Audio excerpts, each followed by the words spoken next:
I believe that America's best days can still be ahead, and I want to lead us forward. Join me now in the Reid Revolution.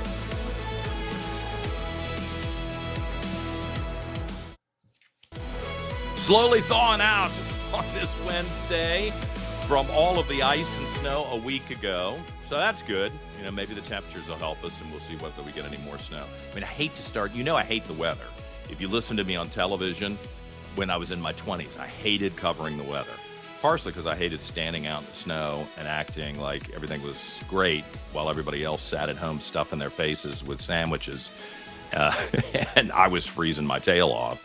And then I graduated to being an anchor, and you still have to sit there and talk endlessly about ice and black ice and don't go too fast. I mean, things that you should know not to do, and yet idiots do them, and then they wind up causing crashes and hurting people. And then on the radio, it's just this, the consultants all tell every news operation that the number one driving thing that gets people to watch TV and listen to the radio is weather. You think that's true? I mean, I don't know about you. I mean, I don't have kids who have to go to school, so maybe that's part of my issue. And I drive a Ford Explorer, so there's not much that stops me from getting where I want to go when I want to go. I mean, I might have to slow down a little bit. If you have the sense to slow down, you're probably all right. But do you think that's the driving force? I've always told people that the know-it-all consultants, who all are getting six-figure consulting fees for telling you stuff that if you just paused and analyzed it, you probably know yourself. The know-it-all consultants go out and interview 100 dummies, and they say, "What do you like about the local news?" And what does the average person say? "Oh, I like the news, and I like the sports, and the weather." And the weather, oh, is the weather really important? Yeah, the weather's really important. I mean, it'd be like asking me about the spices in a stew or some sort of soup that you were paying $100 for at, the Inn at Little Washington. One of these really fancy, amazing restaurants where the chef has been trained. And I don't know, I like it. I like the stew. I like the steak. I like the dessert. I like the fish. I'm not exactly sure what I'm eating, but it sure tastes good. So if you were to survey me on something like that I know nothing about, I would probably give you a stupid answer and just say, "Yeah, well, the soup was really good. The soup is really important." I mean, I think so much of this stuff we ask the average person um, for their opinion, and it's fine. It's fine. I'm not insulting people, but you ask them for an opinion that they're not informed enough to share or to give you any real insight. Like, "Oh, my chest hurts." Okay. The reason I'm at a doctor is that I don't know why my chest hurts, but I'm sharing with you that my chest, does your left arm hurt? Are you out of breath? Are you sweating? I mean, I don't know. Uh, but the last couple of days I've started the show with weather, which is weird because I despise talking about the weather so much, but it is. I'll tell you why it probably makes sense, because it's a point of commonality for everybody: rich people, poor people, white, black, Asian, Latino, gay, straight. Everybody has to deal with the same weather. So maybe that's the real thing. What else does everybody else have to deal with? Taxes. Let's show this little graphic that I did this morning. Producer Dan's got it. I posted it on the Facebook page. Remember to go to the new Facebook page, The Reid Revolution. There's The Reid Revolution with John Reid. And that one, they have threatened to deplatform me. So now they have told me, "Oh, you need to make sure you have the backup page." So this is what you'll find on the backup page, The Reid Revolution on Facebook. Same thing with Twitter, same thing with all the other social media. You can watch this show on YouTube. But here's the little graphic that we did this morning. And I finally am experimenting with AI more than just ChatGPT. Right, everybody had ChatGPT a year ago, and they started doing their Christmas cards. And I mean, I even had one person I knew who used ChatGPT to write condolences for someone who had died, and I thought that was kind of like creepy. Can you not come up with something meaningful to say on your own instead of having to depend on ChatGPT to give you something thoughtful to say? I mean, are we that jammed up and incapable? I mean, I know a lot of it's trite. When somebody passes away, what do you say? You said everybody says the same thing, but it should be, I don't know, going to ChatGPT for that just seemed a little impersonal. But I keep seeing on my Facebook page and on Instagram and on TikTok these ads that say if you're over 50, and now I'm 55, your only hope of keeping your job, I mean, I guess if you're in a corporation or if you're doing any work that's not with your hands, is to be fully capable of using artificial intelligence. And I have to admit, I'm behind on that. I don't like to turn things over to a computer. I don't trust the computer. I don't trust the programmers. I don't trust the data in the computer. I don't claim to be an expert on it, but if the data is, I mean, we used to always say when we were in the consulting world, flawed data produces flawed results, which produces flawed actions, bad actions. So I hate to say it, there's so much garbage that is on the internet. If I am using artificial intelligence to ask a question or to write something and it draws from the garbage, then I'm being represented that way. And I think I'm smart enough. I hope I'm not giving myself too much credit. I think I'm smart enough to read what's on the internet and kind of discern, oh, this sounds like BS. I don't, and that's not how I recall it. That's not my recollection, or this doesn't seem complete, or quite frankly, having worked in DC for so many years, um, I'm telling you right now, if you got 100 grand, like your company has $100,000, or your advocacy group or your candidate has $100,000 to throw away, and a lot of these people in DC have that kind of money. I mean, to me, that's still a hell of a lot of money. But to the people of DC, $100,000, that's a rounding error in their budgets. Millions and millions of dollars, both government and private. If you've got 100 grand, you can find somebody who will create a study, maybe with some legitimacy, where if you look at the crosstabs, it makes sense. But you can find somebody who will create a study that will tell you anything you want. I mean, that is the truth, and that's why you should be very skeptical whenever you pick up the paper or whenever you watch the evening news, and it says studies, a new study released today. A new study released today by who? And is there a motivation behind that? Who released the study, and what's their motivation for releasing it? And is the data factual? I mean, think of it. They can't even get the employment numbers right. They're constantly upgrading that, downgrading that. They get the numbers wrong, and they only have to deliver it every 2 weeks, every month, and they get the numbers wrong. So forgive me, I'm skeptical of all that information that comes out of DC, but that goes into the database. All these huge data centers we're building all over Virginia, it's stored in there. And then when you ask AI a question about employment or about any subject, how do you know that what you're getting is true? I mean, all of us are looking for a solid answer. I have a guest on in a couple of minutes, Matt Gaetz, the former congressman. And I'm just shocked at how nasty some people have been. I mean, they really hate Matt Gaetz. I've been on his show a couple of times. I thought he was very pleasant. He's good looking, articulate. And I know firsthand how allegations against somebody can destroy their life. So if someone can make allegations and they just sit out there on the internet, and there's no real effort to discredit the fake allegations, then when you ask the question, what are you going to get? The machine, the algorithm is going to go through and see the allegations, and that's what you're going to get. And I really think this is someplace that conservatives are being rolled. We are regularly accused of being Nazis, and Nazis and fascists are the big things. That's what's in right now, is to call Republicans Nazis and fascists. I mean, it's absurd. There's no connection. It's outrageous. But now, somebody like me who ran for office, there are 10,000 stories about Nazi pervert, blah blah blah. I mean, okay. So what is somebody supposed to do? They do an AI search, and this is the crap that comes up, and you're stuck with it.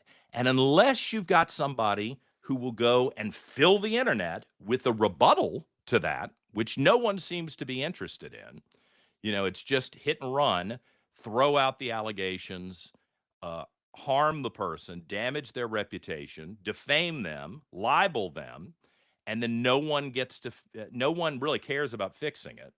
I mean, maybe you do an interview or two and you correct the record. Maybe you have a couple of people who stand up for you. Maybe you hire someone like I did to go disprove what's said about you, but no one cares and no one writes about it. And so you're stuck. You're stuck. Because how are you supposed to influence? Put up a couple of Facebook posts defending yourself? That's not going to override something that was in the New York Times or the Washington Post. So, I mean, I don't know. Matt Gaetz isn't my buddy, but he was a congressman. He's got a TV show. Uh, I mean, he is in the news. So, and let me just be honest with you. I'm sorry if you don't like one of the guests that I have on this program. People didn't like the guests I had on when I was at WRVA. Democrats like Ralph Northam, Terry McAuliffe. I mean, I used to have all these Democrats on before they realized I was going to ask them tough questions that they didn't want to answer, and not just softball. Oh gosh, how does it feel to be the first woman governor of Virginia? Softball stuff like that. I mean, that's fine for a profile piece, but when you actually get into policy, a question and a follow up is very legitimate. And I hope if you watch this show frequently, if you listen to me on the radio or saw me on television, I try to be fair. I'm not really a jerk. Certainly not. I never want intentionally to have a confrontation on air. I don't think that's good. I don't think it's not a good look for me. It's not my personality. I'll be harsh occasionally, but if you come on the show, my interest is in talking to you, not humiliating you or embarrassing you, right? I think I have a reputation for that. I mean, that doesn't mean that there won't be a tough question thrown in there, but my intention is not to humiliate or something. People used to say, "Oh, you should have just hammered the hell out of them," and I'm like, "Well, you want me to fight with them. My goal is to interview them, and that's a big difference." And the people up in D.C. who are covering Donald Trump, who obviously hate Donald Trump, and of course he returns it. As soon as they get crosswise with him, he'll call you stupid to your face, which is probably, I mean, I can really blame him at this point. But that kind of taunt is going to be a problem down the road when you do that to reporters. What did they used to say? Don't get into a fight with somebody who buys barrel ink by the barrel, because they'll write about you incessantly and they're going to win. They're going to trash you. I mean, Trump can actually hold his own, and he has enough um, uh, enough places where he can get out there and fight back. Most politicians, even former presidents, they just couldn't do that, and they were trying to be traditional. You let the press secretary go out and get into that fight. You're supposed to be presidential and not get into that fight. And Trump, I mean, I guess he recognizes where we are. We're either about to take off, and this golden age of America that Trump and his friends talk about is going to happen, and we're going to have a renewed economic uh, revival and prosperity that benefits everybody, or seriously, we're about to collapse into a civil war.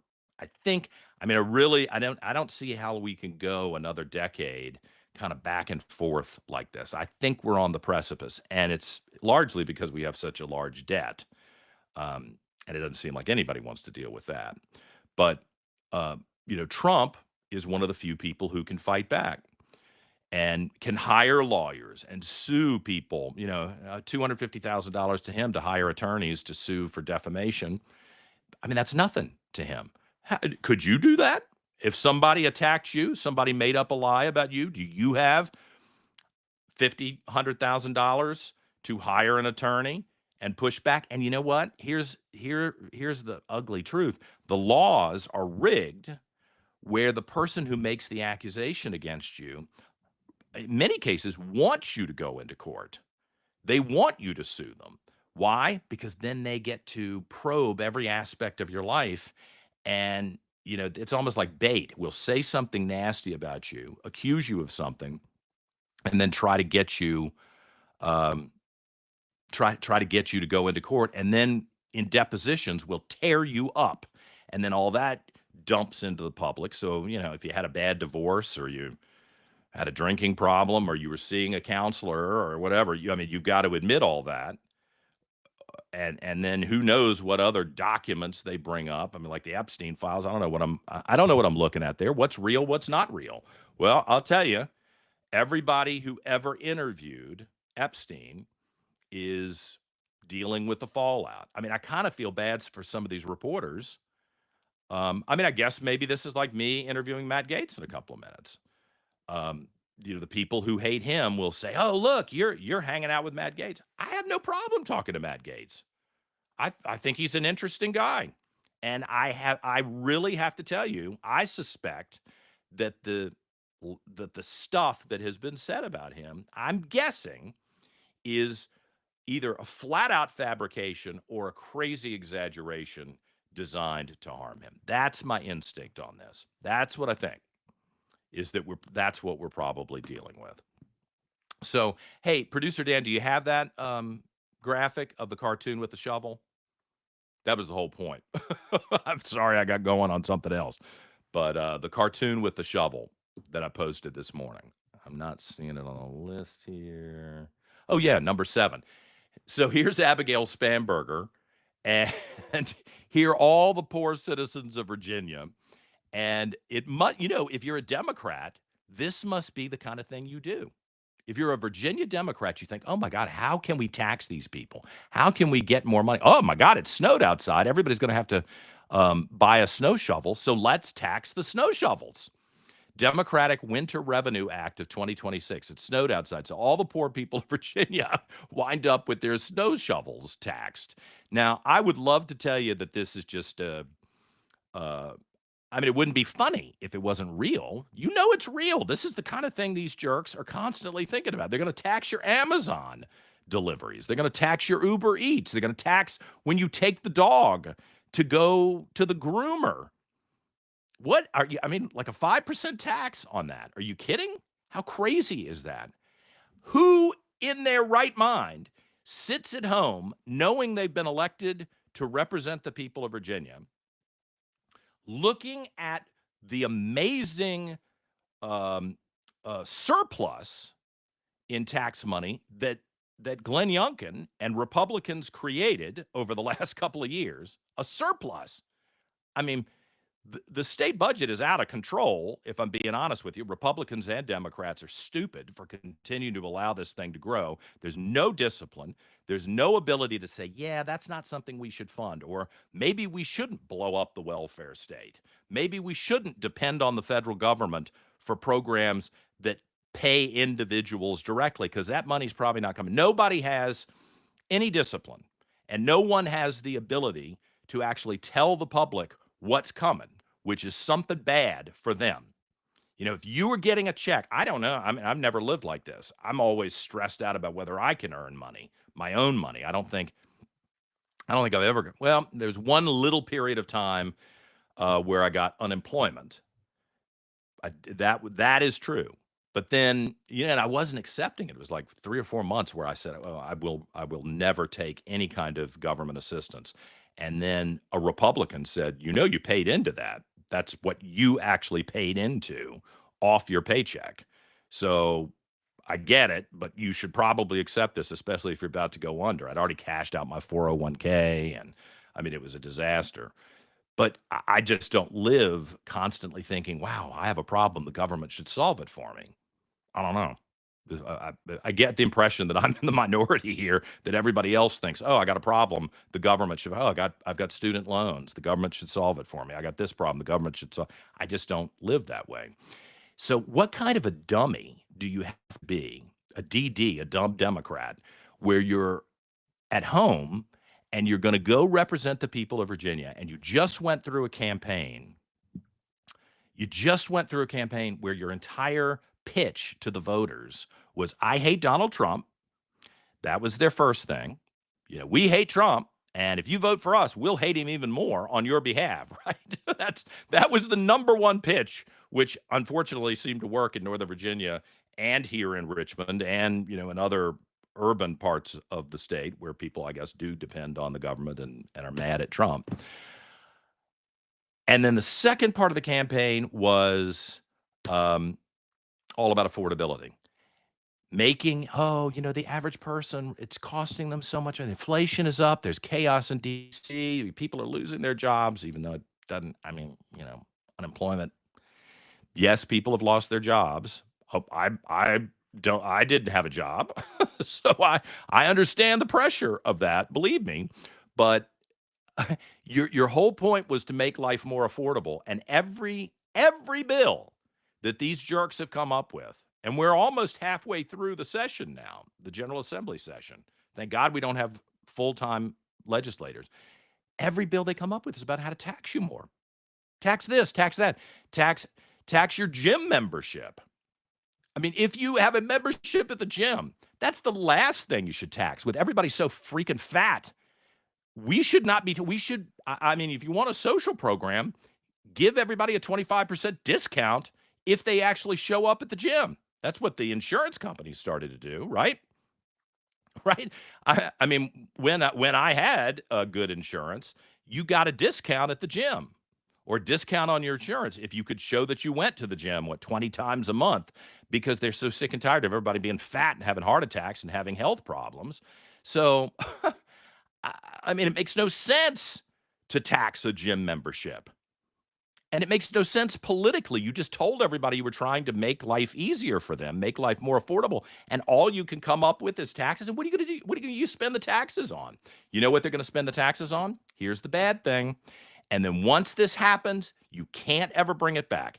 Collective bargaining for public employees. So if you think you got lousy service at City Hall right now, you think you've got lousy service when you go to DMV right now to go get your driver's license. No offense to my friend. I actually have a friend who works at DMV.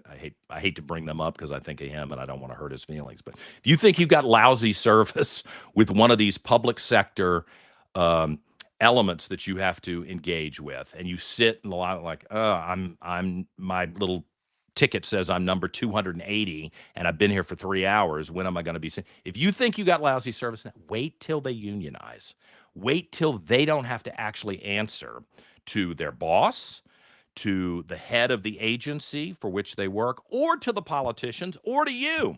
The only people they'll have to answer to are the union bosses. And the union bosses don't give a damn whether you're sitting there for 4 or 5 hours. And the costs will be exorbitant. So that's why I think these Democrats, instead of actually trying to make life easier for you and more affordable, have come into Richmond on the heels of their big win.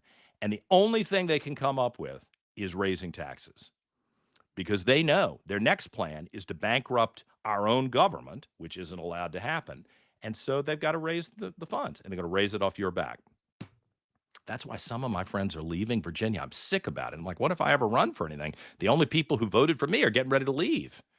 Well, you got to stay and fight, not in the streets. Don't be a Democrat. Don't set anybody's house on fire. Don't take a tire iron and hit someone in the head. Don't spray them with pepper spray just to be malicious like the Democrats do. Don't stand in front of somebody's house and chant and be a total jerk. But come on.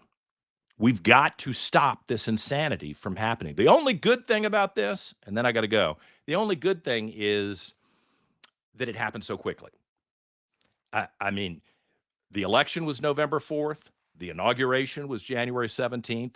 Today is February the 4th, and we already know that everything was a lie during the campaign from the Democrats, and they apparently don't give a damn.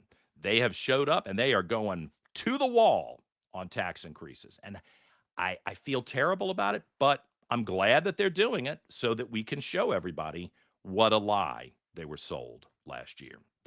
I'm going to take a break in a moment. We'll come back. Former Congressman Matt Gaetz is with us. I think that will be very interesting to talk to. He's got a TV show that is doing very well. We'll talk to him a little bit later in the program. We have Bob Morris from the Cadet Foundation, which works with Virginia Military Institute. Did you see the announcement yesterday about the feds maybe taking over VMI because Virginia Democrats have this plan to wreck the school? We'll talk about that as we go along. And hey, I haven't seen anybody covering this story, but I'm concerned about it. If you are in Henrico County Public Schools and you're celebrating Ramadan, the high holy day of the Muslim religion, I know something about this because I lived in the Middle East during Ramadan. You can get free meals to take home at the end of the day because you don't eat during the school day. It doesn't seem like a big deal. I know some people will be like, "Oh gosh, John, why are you bringing that up? That's not nice of you to bring." I mean, why not let the people they were going to eat at school, so why not let them have the meal to take home? I'm going to tell you why that is a problem that we should at least acknowledge and be wary of. And I will tell you my experience with Ramadan in the Middle East a little bit later in the program. Let's take a quick break. We'll come back. Former Congressman Matt Gaetz when we return on the Reid Revolution.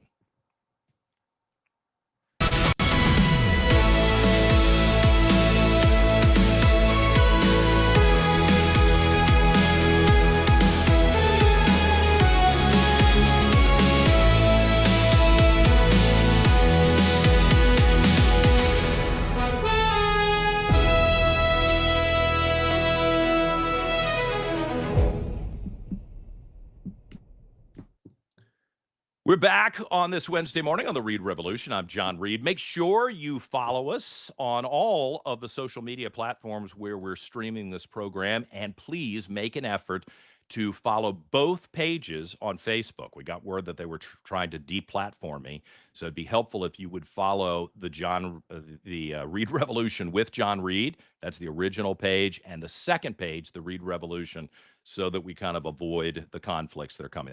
That is the second page where we need to bump our numbers up and get them on par with the first page, if you would. And if you see one of these clips that we release throughout the day, if you give us a like, that would be helpful. Share it would be even better. If you hear something, you go, "Oh, well, that was really insightful, and John Reid's wisdom is amazing. I'd like to share it." Perhaps that crosses your mind. Please share it with folks on social media, whatever platform you're using. If you've got an idea for the program or you'd like to advertise with us, the Reid Revolution at gmail.com is where you send that email. The Reid Revolution at gmail.com.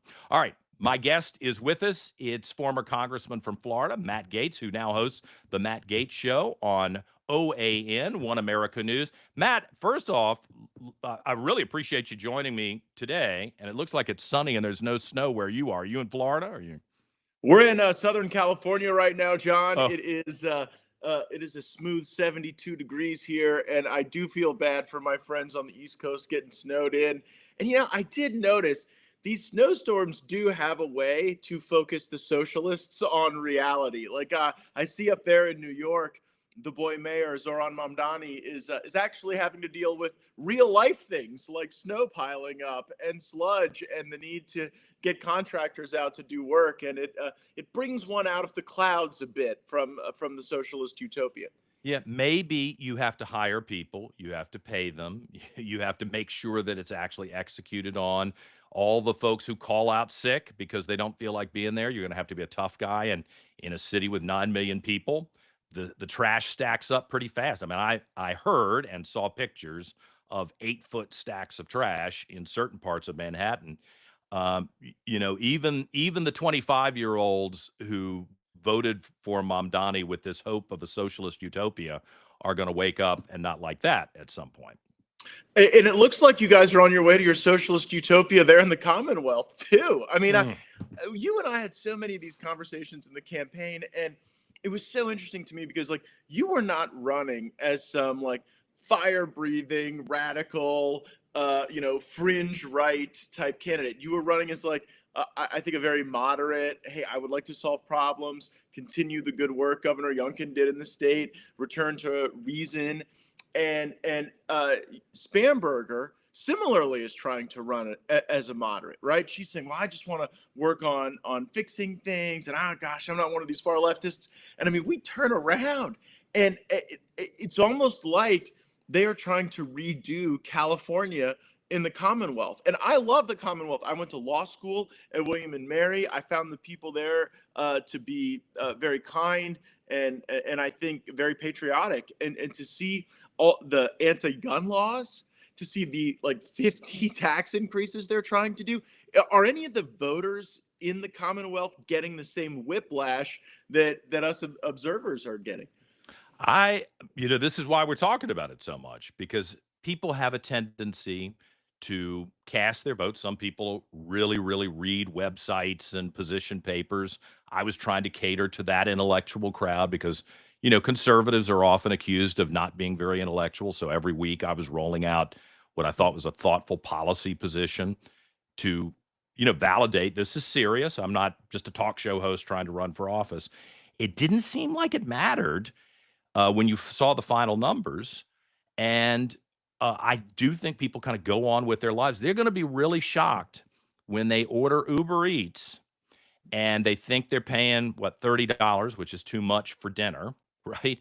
And then there's an extra 5% tax just because it was delivered to your house, when every Amazon package has a 5% tax in Virginia alone, just because it's delivered to your house. I think that's not going to go over very well. I want to sound the alarm before these idiots pass it and sign it, so that maybe we can stop that. And, there is a little bit of a told you so in this, as a former candidate. Yeah, and it does lead to like the self-deportation question from blue states. And I see that in California, where there are great people in this state who wonder whether or not their only option for their family is to leave. And you hate that. And I totally agree with your monologue before I came on the program, that you got to stay and fight. I mean, it's your home. It's where you live. It's a place that is connected to your identity. And if we continue to do this, I think we leave a lot of middle class Americans who can't just pick up and move behind. Now, with Spamberger herself, like, is this what people thought they were voting for? And I asked that because, like, yeah, you were out there saying, I want to make your energy bills go down. And you guys had a Democrat candidate for attorney general that's like, I want to kill my opponent's children. And no one cared. And you they didn't care. Win, and that person does. I mean, there were, let's be honest. I mean, there were 55%. There were 150,000 voters who decided not to vote Democrat, who voted for Jason Miyares instead of Jay Jones, who then voted Democrat for governor. So they voted for Abigail, but then they voted for Jason. And there were 55,000 people who voted for Abigail, but then voted for me. So there were some people who made, split the ticket, made some different judgments. But I mean, my question to everybody is, what crosses the line for you? Okay, you went bankrupt. Maybe you had a messy divorce 20 years ago. I mean, really, I'll be honest with you, even if you had like a DUI 10 years ago, and we asked about it, we said, it looks like there was a bad DUI. What occurred? And you said, that was the old me. I used to drink a lot. That was a sobering moment for me, literally and figuratively. And I'm a different person. I wouldn't hold that against you.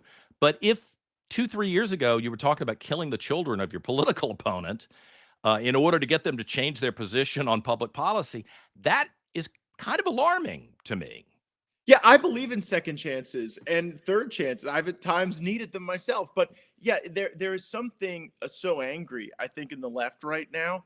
And in a way, like your point about the marginal tax rate or policy proposals not breaking through, I think there is like a wall of anger in our politics right now. And a lot of that is manifesting around the immigration enforcement agenda. But I'm not angry.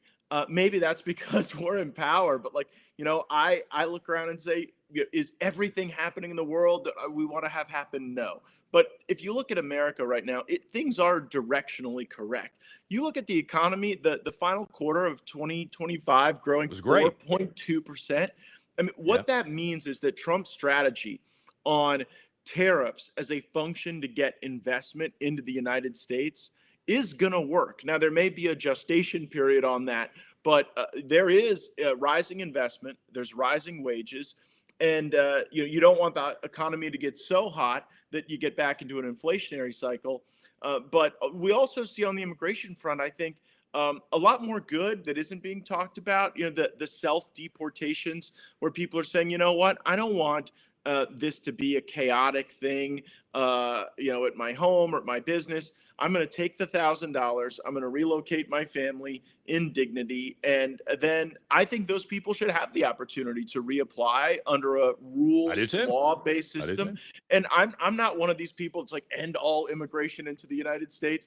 I think that America must maintain the ambition edge on the world, but it has to be a rules-based order. And I mean, we haven't really had that for like 20 years. And so I think that we've got to find a way to cut through that anger. I don't think it will be the white papers. I think you're probably right about that.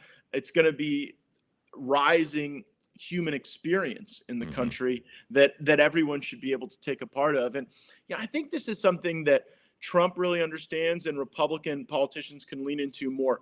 We want life to be better, even for the people who hate us.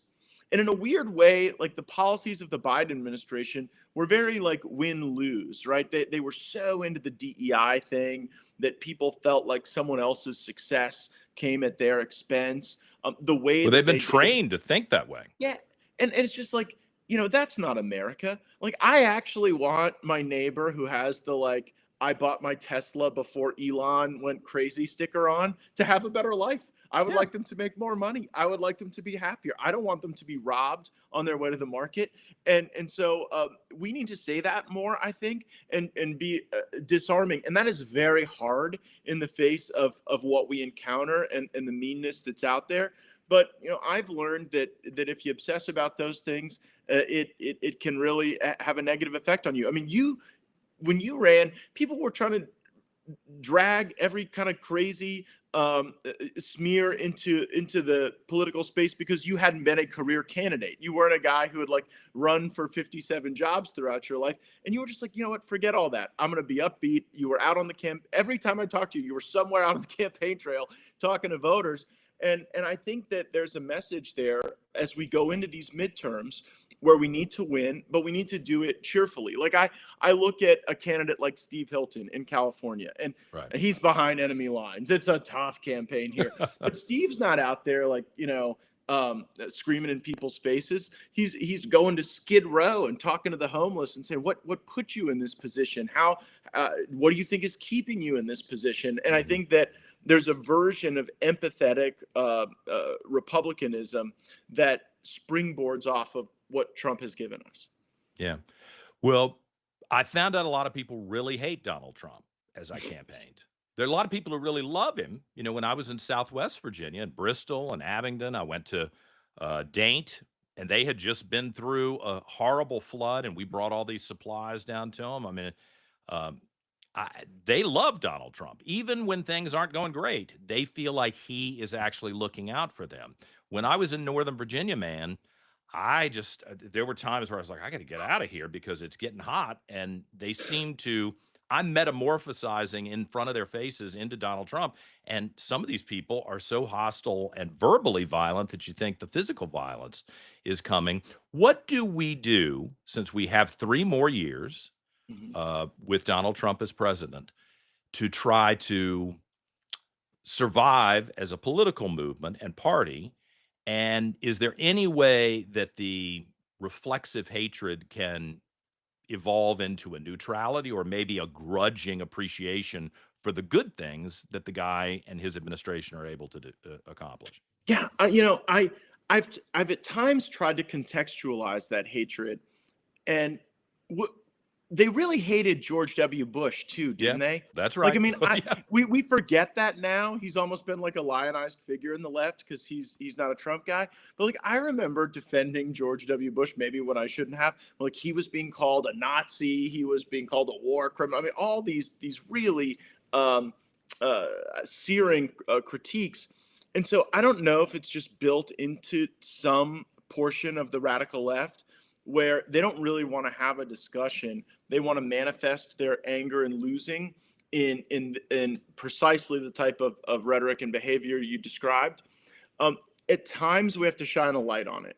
And Mm-hmm. I've said this in a few interviews, and I've had some friends at the White House that have been not so happy with the commentary, but here it is nonetheless. I think we are not going to win the midterms. I think that the historical trends cut against you. I think that, as you said, they're going to run against Trump. We don't have like a Kamala Harris or a Joe Biden to point at and say, you Right. don't want that in charge. And so we are likely to lose the House. And I think when we do, it is going to be the best thing for us for 2028 because the country will see a version of the Democratic Party that is the version you encountered in Northern Virginia, Mm-hmm. not like the Dixiecrats that you can have a beer with in Steinhatchee, Florida. The impeachments of every cabinet member will be an almost certainty. The endless investigations, they will govern by shutdown. They will constantly try to shut the government down and extract something for it. That'll be really, really painful for people in Virginia, by the way. That's like a kitchen, like a shutdown is God, an esoteric political debate Matt, until I it's was your hoping family. that people would see the shutdown that happened in October leading up to our election and say, excuse me, Democrat Senator Mark Warner, Democrat Senator Tim Kaine, you can't go on NBC News and talk about how awful the shutdown is and how it's crushing Virginia's economy and hurting Virginians, and then walk across the street and put your thumb down and vote to keep the government closed.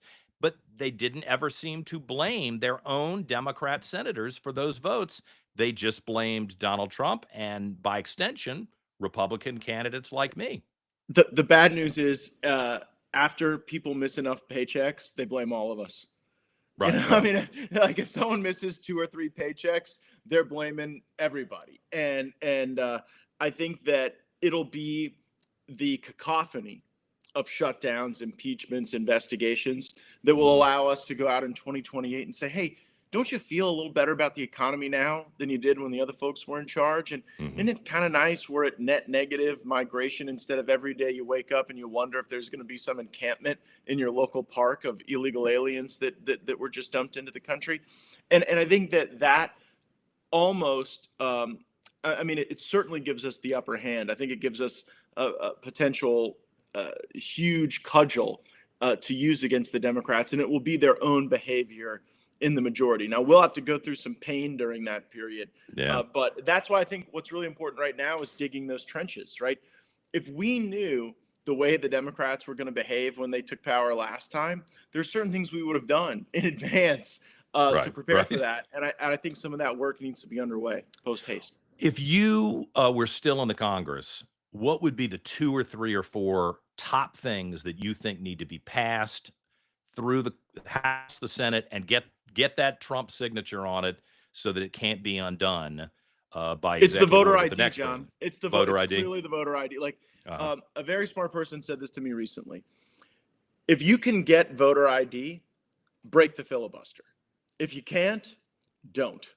Hmm. And I think there's a lot of wisdom in that. So voter ID is up there. But frankly, right now, if I was in charge of the Congress, I would have every single committee holding hearings where I would be bringing forward people from Minnesota and California, these blue jurisdictions, who were denied benefits, who didn't get benefits, who were told they had to drive 4 hours to see a specialist for their Right. child's medical condition, who couldn't get into a NICU and had to go hours away. I would have those people telling their real life stories, and then bringing in the Tim Wallses and the Keith Ellisons and people from California who've overseen these systems and said, wait a second, why are you giving away the benefits to the illegal aliens and the fraud feasers, and in times like East African jihadists? That's Right. not even a God. hyperbole. That actually happened. So we should not, that's the way maybe to disarm the anger, is to say, look, we would actually like the poor mom on Medicaid to get what the benefits that she's owed in a timely way. And what does great harm to that is this mechanized fraud. because I think that's what can get us some of these swing voters, right? Mhm. Even the most liberal Democrat I know doesn't believe that a daycare money should be going to Somalia. And I think that with no kids actually being in daycare. oh man, and now the big thing is hospices. It's both ends of life. Like Yeah. on one side, you've got the ghost daycare centers. We're now getting more reports. Dr. Oz talked about it. We're going to talk about it on the Matt Gaetz show tonight, where there are ghost hospice facilities where there are no dying people, but they're sucking a lot of resources away from the vulnerable. We care about the vulnerable. We're not like the mean Republican Party that wants folks dying in the streets. We actually think the largesse and richness of this nation should inure to the benefit of our own people. And I don't think we should have to apologize for that. Yeah. And if we're spending that money, if we're going to spend the money, and it's questionable where we should spend it, it should actually go to the people. And the Democrats in Virginia responded to those stories in Minnesota and said that they've withdrawn this bill now, or it's been defeated, that they didn't want to allow any audit of a Virginia expenditure using federal money. And who's against audits? That's what I'm saying. I did not know an honest person who's against an audit. If someone You want to show free, that you've delivered for people, right? Prove it. If someone for free were going to offer to audit every business I'm in right now, I would love that. I would greatly appreciate it. But somehow politicians get really persnickety. Yeah. Listen, I'm working on a book. I'm hoping I can get it out in a few months, and it relates back to what you mentioned earlier, where everybody came after me, making up horrible lies that I'm still well, they were kind of just digging out from. weaponizing that you were gay. They were like, Oh, I think it was too. I think it was a smear campaign. Yeah, I mean, because of that. they were like, oh my gosh, John Reid had some bad gay breakups. And I'm like, I don't know a single gay guy who hadn't had a bad breakup. I don't know any straight people who haven't. Yeah, I don't know a straight person who hadn't had a bad breakup. So what they were trying to do was use a bad breakup and some people who didn't have a great interaction with you to try to weaponize the fact you were gay. And it is just, by the way, that is the Republican anti-gay thing is over. Trump has so many gay people in his government, and he's doing it because he doesn't care. He just cares about capability. And I thought that was really unsavory what they did. Well, it was bad. The problem, Matt, and you deal with a little bit of this too, is once the garbage is out there, unless someone writes a definitive exoneration of you, you still have to answer a million questions. Like yesterday, I was invited to speak to a high school class. I've spoken to hundreds of high school classes as a TV guy, as a communications director in the Senate, as a radio. I mean, I'm happy to go talk to students. Do you know they almost withdrew the invitation because they did one Google search and saw the crap from the campaign? And, the sponsor's like, what do we say? I said, well, here, I'll show you how I was cleared of this. But I really made me sick to my stomach. Like, how many other people do I engage with where the defamation never gets beaten back? And the people who think that it's okay to do that never get punished. And I'd like to think of some legislative responses to say, hey, if you're Bill Clinton getting a blowjob in the Oval Office and you're denying it, if it's proven to be true, that's one thing. I don't think he really suffered from that, but okay. By the way, but I don't feel like I did either. I don't feel like my life was ever worse because Bill Clinton got a blowjob in the Oval Office. Well, I really okay. I think that but you and I would be fired if we did it at our office. Let's be honest. Yeah, but right. I mean, I got a different office these days. But John, the thing is, I think we're past some of the pearl clutching. At least I hope we are, because look at what they tried to say about Trump.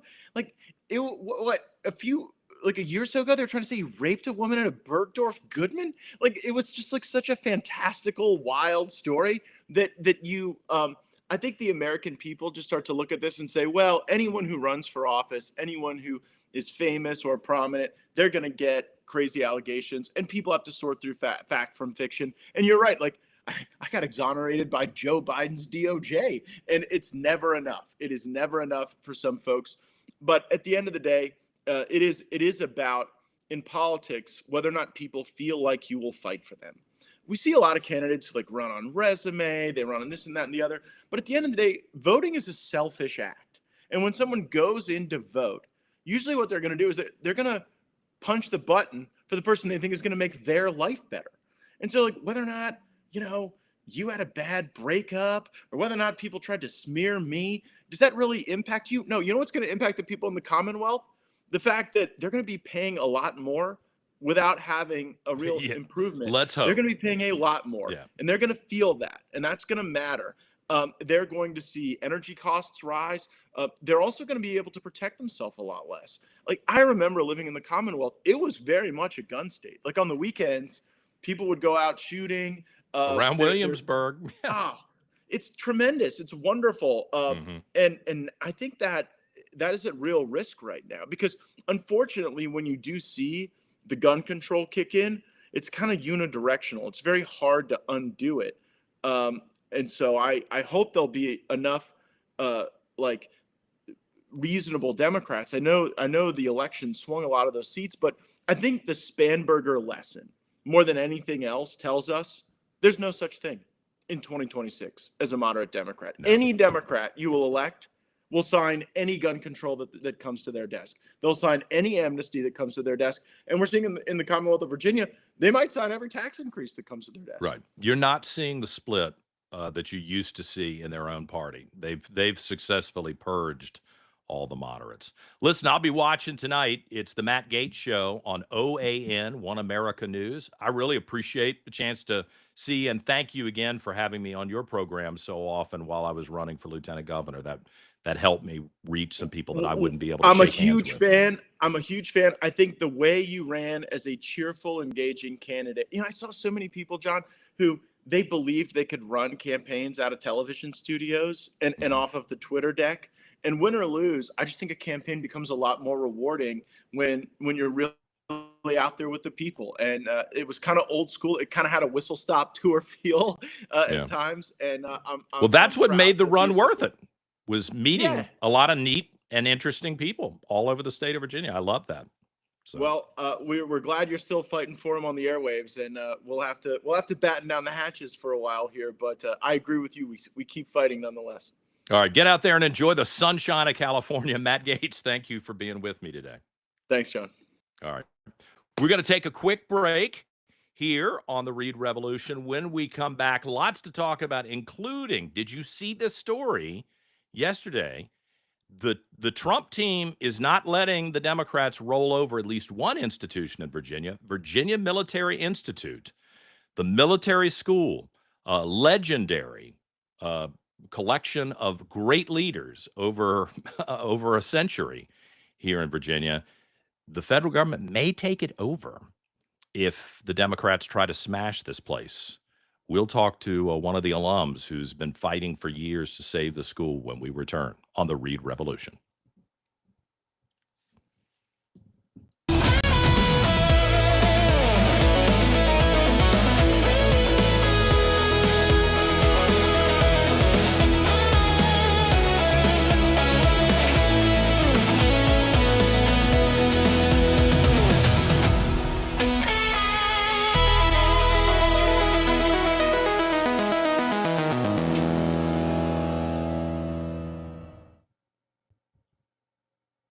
All right, we are back here on this Wednesday morning, and a little later in the program, I'm going to talk to you about this news in Henrico County about Muslim students. I lived in the Middle East. I've got friends all over the world. I'm not attacking individuals, but Muslim students who want to participate in Ramadan, which is coming up, kind of moves with the cycle of the moon, and it's coming up here in February. They will be able to take meals home for free, if I understand correctly, from Henrico County Public Schools. I think we should be a little concerned about that, and I want to talk to you about how it would be perceived if we were catering to Christian students or Jewish students because of their engagement with their religion. I think there'd be some pushback on that. Not that I would welcome that, but I'll tell you the worst case scenario that probably won't happen now, but could happen if we're not careful in another decade based on what I experienced in the Middle East. And we should be concerned about it. We'll talk about that in a little bit. But right now, one of the big issues that was being litigated and argued about during the Ralph Northam years was Virginia Military Institute, VMI. It's an ancient school here in Virginia, state school. It's the citizen soldier concept.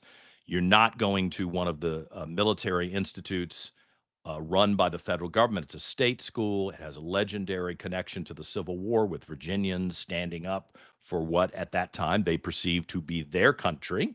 I know nobody gets it these days because everybody moves from Virginia to New York to California, and they don't have the same roots that people used to have, and they've been brainwashed to think that the Civil War was all only about slavery. Certainly a component of it, but not the only motive. I mean, somebody explained to me why a farmer with no slaves would give up his life and send his 2 sons to go die if it didn't really impact them. Nobody really wants to talk about that, but at some point we should. But VMI continues to exist in the modern era, and there was this push for DEI.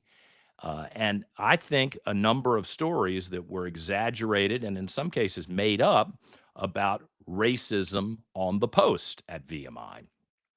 Glenn Youngkin spared the school for 4 years, tried to return some sort of sanity to the governance of the school where there wasn't this constant turmoil and apologizing for the past and erasing and rewriting and whitewashing everything from the past. But now we've got a Democrat governor, and boy, they're going after VMI. Bob Morris is with the Cadet Foundation. He's been fighting to protect and preserve VMI for a number of years. He joins us now. Bob, let me see if we've got the graphic here that I posted on the Reid Revolution page on Facebook from the feds, talking about how they would preserve and protect VMI, maybe even take extraordinary action to save VMI. And I'm not sure what that means. I suspect that means they could use eminent domain or cut off funding. The Trump people that seems to be one of the hammers they use to get people in line and get them to at least obey the law, if not conform with the conservative view on things. Just obey the law is the basic standard. Bob, what's your reaction to that? Well, John, thanks for having me on. I think there's a lot of emotion going on right now with this. Mm-hmm. And I think we need to have a little context. VMI isn't just another public university. Okay, it has a statutory military role under Title 10 U.S. Code Armed Forces. And when legislation creates an uncertainty around the governance and funding of a military institution, higher authorities have the duty to assess continuity and readiness. I mean, extraordinary measures doesn't mean panic here. That means that contingency planning to protect cadet training, ROTC pipelines, command authority. The concern here isn't VMI's mission. It's that political instability forces military oversight bodies to get involved.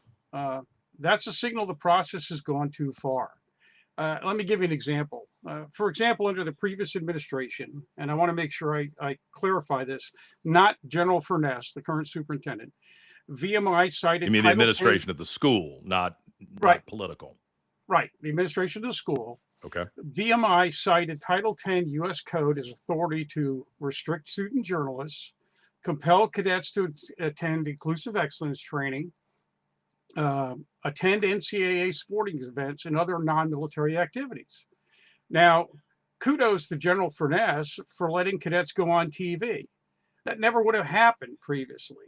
Okay? What, in this latest iteration of the conflict, right, they're able to speak in public. Right. They were on Fox TV. They gave interviews. That never would have happened before. Had that been allowed, it would have probably refuted the dysfunctional Barnes and Thornburg report. So it's important to understand that many of the race and gender allegations in House Bill 1377, this study, which really isn't a study, that's called for that task force, they're federal, not state violations. Okay, we learned during the flawed Barnes and Thornburg investigation that Chev does not have the authority, the responsibility, or the structure to do these. When they get complaints like this, they send them to the federal government. That's their policy. So the question becomes, why not here? So, VMI is a senior military college under Title 10 U.S. Code. The Secretary of Defense can't even change that. Only Congress can change that by And what does that legislation. mean in a practical sense? Well, in a practical sense, there are 6 senior military colleges established by Title 10 U.S. Code to produce officers for the services. So that's what? VMI, the Citadel, I guess. Norwich. Okay. Norwich is another one. And so the federal government is absolutely a stakeholder in what happens to Does the federal government send a lot of money to VMI? I don't know what the state budget is for VMI versus, I don't know the source of the funding for the school. Okay, well, according to what General Furness briefed to the legislature, about 40% comes from alumni, and then there's a larger percentage that comes from the state. And then I don't have the exact numbers in front of me. I can get them for you. From the federal government, you've got ROTC dollars, you've got research dollars, you've got a lot of other dollars. So they have a monetary impact on what they do. And with VMI being one of the major pipelines for officers going in the military, they absolutely have a stake in the quality and the nature of the education and the training that those that those cadets receive, as well as any potential interruptions to that pipeline has a national readiness issue. So why, so I don't get excited when somebody says extraordinary measures, because that's I do. I think that's more than you've gotten from anybody else who wanted to support the school, given that they're trying to trash the place. I mean, they've torn down statues, they've sandblasted age-old statements, they've erased certain alums and professors because they don't like their connection to the Confederacy. I mean, I'm sorry, you live in Virginia. There are a lot of places that have a connection to the Confederacy, and I don't think that should be a death sentence for an institution or for a family name or for good lessons. No one else has ever stood up for the school. I mean, Glenn Youngkin, to his credit, I think attempted to put new board members in who would stand up against the radicalism that was on display. But then on day one, Abigail Spanberger, the new Democrat governor, decided she was going to put Ralph Northam, who, I don't hate Ralph Northam. I hate to beat up on Ralph Northam. I thought he was just going to go away after kind of the disaster of his governorship. And I think that's unfortunate, forced in large part by the Democrats. But this is the guy who was the head of the honor court, if I remember correctly. I think that's right, at VMI. I think he served in that capacity. And yet, as governor, he either lied when he said that it was him in that picture in blackface or in the KKK gown, which is obviously a joke, a bad joke, but a joke. Or he lied when he kind of rescinded that and said, oh, I'm really not sure what this is. And it's puzzling to me that the leader of the state, a native Virginian, somebody who had been the head of the honor court at VMI, would, be allowed to obviously lie one of those two times. I don't know which one it was. And then Abigail Spanberger, who called for him to resign as governor over the whole thing. I mean, she actually put out tweets saying, this is disgraceful, he needs to resign. Now, I guess no one's going to bother to ask her why she's doing a 180 and taking the former governor. I mean, maybe he raised a lot of money for her campaign. I don't know. Put the former governor back on the board. None of this makes sense. So I think the Trump people are looking at this like this is ridiculous, and it's so obviously stupid. And there are plenty of people in Virginia who are pro-VMI and don't believe the lies about the racism, that they're going to take the risk of standing up. John, I agree with you, and I think I need to clarify here. I'm not saying I don't welcome this insight, and we don't. It's long overdue that somebody outside should come in and do this. What I'm kind of framing here, and I won't go into the issues of the former governor, other than to say that on October 30th, 2020, 4 days after the infamous letter going down that started the report, he published a thing called a work plan for VMI, 3 pages. That's never been disclosed despite people asking for it. So a simple thing for this House bill would be, why don't you just agree to let that out there? Let's go down that list and see if everything in your work plan was accomplished when you were the governor. But, getting back to the main point of the federal insights into this, when a state-supported institution that's a senior military college faces instability, ambiguity in governance, or political interference, higher authorities are obligated to assess the readiness and the mission integrity. And if there are extreme measures taken that alter that, then it merits extreme measures taken to correct it. And Do the federal you government get the has impression that there is a solution that's possible if everybody just kind of what did Hillary Clinton used to say? Everybody step back and take a deep breath. Usually when they were about to catch her doing something that was bad. Let everybody step back, take a deep breath. All right, maybe that's good advice in this case. Take a step back. All of the people who hate old Virginia and see VMI as symbolic of that, even though it's integrated by race and sex. I mean, you've got women there now. You've got all different types of people, not just from Virginia, from around the country. And people forget that I used to be a reporter. When I first started talking about this a couple of years ago, I went out and met with cadets personally, privately, and said, tell me, before I make a fool out of myself, tell me, is this school like the movie The Lords of Discipline? I mean, are there people being singled out by race or gender and abused? It's not a happy place to be your first year, the rat year, where you're constantly challenged physically and mentally and academically. And the whole point is to get you off your game and teach you not to be stomped, but to be resilient. And no matter what comes your way, you're going to fight forward. That's the whole mindset behind going to VMI, is to train someone not to be a pacifist weakling, but to fight forward in their personal life and, if need be, for the country. And I talked to a lot of these cadets, and not one of them said anything about racism. And I had to find some black students too, just to make sure that they didn't have a completely different perspective about some things that were happening behind the scenes that maybe the white cadets didn't know about. The only thing that anybody expressed concern about, at least to me, was that there was a different standard for athletes on the post, both from an admissions perspective and from a expectation standard, a set of standards on the post for athletes, which is not unique just to VMI. I think there are a lot of schools where they're like, yeah, okay, you don't have to take this test, or we're going to look the other way because we cannot afford to lose you on the basketball team or the football team or whatever, the wrestling team, whatever it is. I don't think that's unique to VMI. I'd be surprised if it was widespread at VMI just because of what I've observed over the years.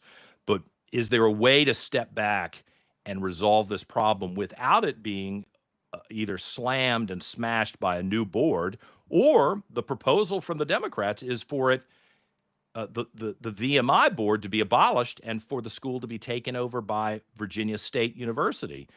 No offense to VSU, a historically black college and university. I got no hostility to them at all, but that doesn't make sense to me that they would run VMI. I'm not even sure where that proposal would come from. Well, let's take these one at a time, because you could spend an entire podcast on issues with each one of these bills. But right. The first thing about stepping back, the House bill for the study asks for the years 2020 to the current time. Okay, we have data that's been offered to VMI, it's been offered to everybody, that's been researched for 5 years that goes back to 2019 to 2020 to the current. That data is available now. You don't need to do a study, just ask for it, but willing to take it objectively. But what does it say? Well, it says that data that says what? In general terms, it says that VMI doesn't have a racist problem. It doesn't have a problem with sexual assault or sexual abuse. That it's below what other schools are. Let me give you some quotes from the Barnes and Thornburg report. Okay, now you won't find these in the main body of the report. You have to do like our researchers did and dig back into the underlying stuff. These are quotes. No explicit racist or sexist policies, racist or sexist culture disparity impact minorities and women. Okay, this report does not recommend that VMI's core policies, practices, traditions, including the honor court rat line, be abolished. Okay. So this is VMI from the group that was hired to be skeptical, if not confrontational, right. Here's in another their one. analysis. Yeah. Okay. Here's another one. Now, this is at the time before Lieutenant General Furness's predecessor took over. Okay. VMI's under General P. VMI's retention rates for students of color, for women, and Pell Grant recipients were higher than the retention rates for the Virginia comparison groups in 2018. Okay, no problem with Title X. The investigation revealed little evidence of any religious intolerance. So all that data is available. All right, so let's go through that.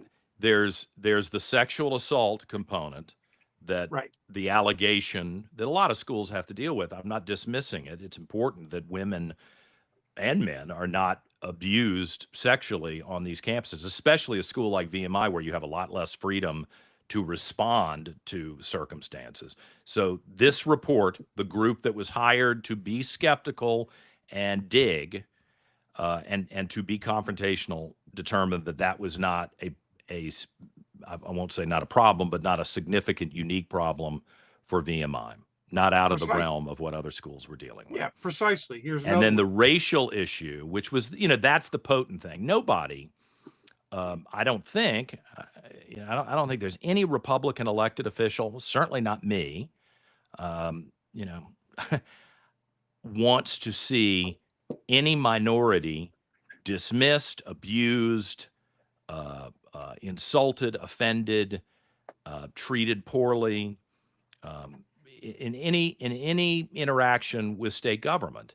And yet that was the anecdotal assertion, the assertion in the Washington Post that I think was based on anecdotes that when I actually read the stories and had the reporter on the radio program, I kept thinking this is, I never want to dismiss something that someone has a concern over, but it didn't sound to me like it matched the headline. Like I expected to hear that black cadets were being dragged out of their bed secretly at 2:00 in the morning and beaten with pillowcases with bars of soap or, metal brass tacks in it, like something you'd see in a movie, and then they were sworn to secrecy. You're not allowed to tell anybody that we've abused you that way. That's the kind of thing I was expecting, and I would have raised hell about that.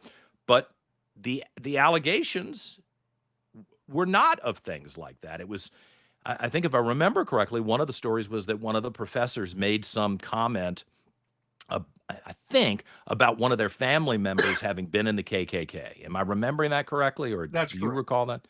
That's correct. So, I don't know. I mean, maybe in the context of the class setting, that was unsettling for someone. I'm not sure. But that really doesn't rise to the type of abuse or racial animosity that I would have expected based on the fury that we heard after the series of Washington Post stories. It just didn't, there was nothing there, it seemed to me. You're correct. Let me give you a couple examples to support what you just said. This peer review was conducted by people who had nothing to do with VMI. They're subject matter experts in this area. Okay.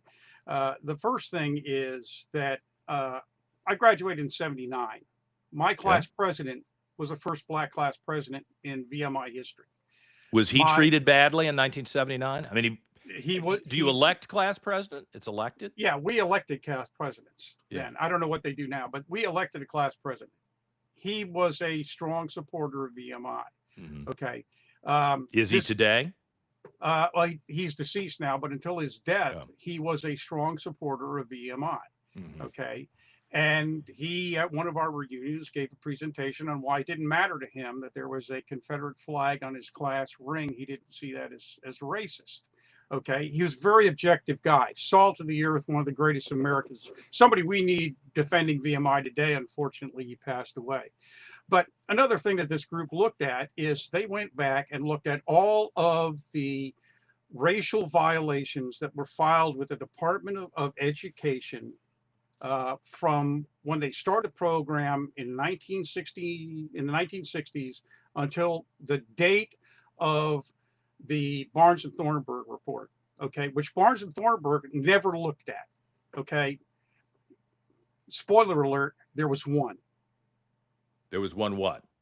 One complaint by a black about racism at VMI filed federally in that entire time period. Mm-hmm. And it was withdrawn because that individual went back and said they brought that into the VMI system and VMI adjudicated their problem. All right, well, let me ask you this candidly, Bob. Is there any chance that complaints weren't filed, or that this one complaint was withdrawn because the cadet was intimidated by alums or by people on the post? Or, I mean, I think I have to ask that. Do you think that there is no evidence of a problem because everyone covered up the problem? I mean, is there any chance of that? I don't think there is. I've looked back in the archives records of what a group that the Cadet Equity Association and its predecessor over the years did. There's always a possibility somebody's going to get, intimidated or feel intimidated.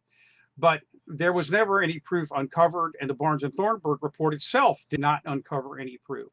And if you look at the House bill now that wants to study, it lists all the accusations. Many of them are similar to what was in the original letter that started the Barnes and Thornburg report. And it's a very dangerous precedent that those are thrown out there without any substantive evidence that did it. Okay.